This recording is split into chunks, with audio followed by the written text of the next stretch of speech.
what's in this report I have under my arm? So, good. The short version is that 2 weeks ago, Secretary of State John Husted released a report on voter fraud and said that there were 0 cases of voter suppression in the November 2012 election. And the report that we are issuing today shows that there are thousands of documented cases of voter suppression in the 2012 election. It's the Secretary of State's duty to investigate those, and we need to work together to identify the problem, call it a problem, and then work to fix it. Were any of these cases reported to police? These cases were gleaned from voter protection lawyer efforts that went on throughout the state.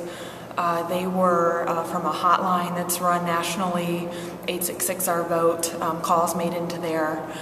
Cases from the 98th House District contest that we saw, votes being legally thrown out. So they've been handled in different ways, but I don't believe that they've been fully investigated by the Secretary of State's office and given the fair treatment that they should. You know, if you're going to spend months, untold staff hours, taxpayer dollars to do an investigation and say there are 0 cases of voter suppression.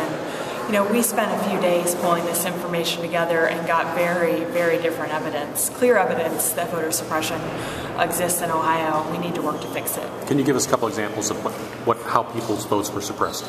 Sure. We have votes being tossed out. We have over 30,000 provisional ballots where those votes were not counted.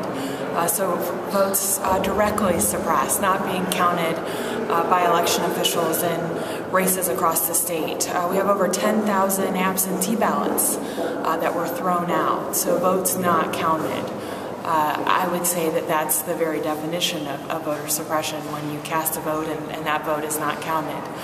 We have thousands of incidents that have been reported to these hotlines we talk of and to Democratic lawyers that were then reported to boards of elections. And we should be investigating what the result was, and is there even more voter suppression going on? I would say that we make a pretty clear case that there is.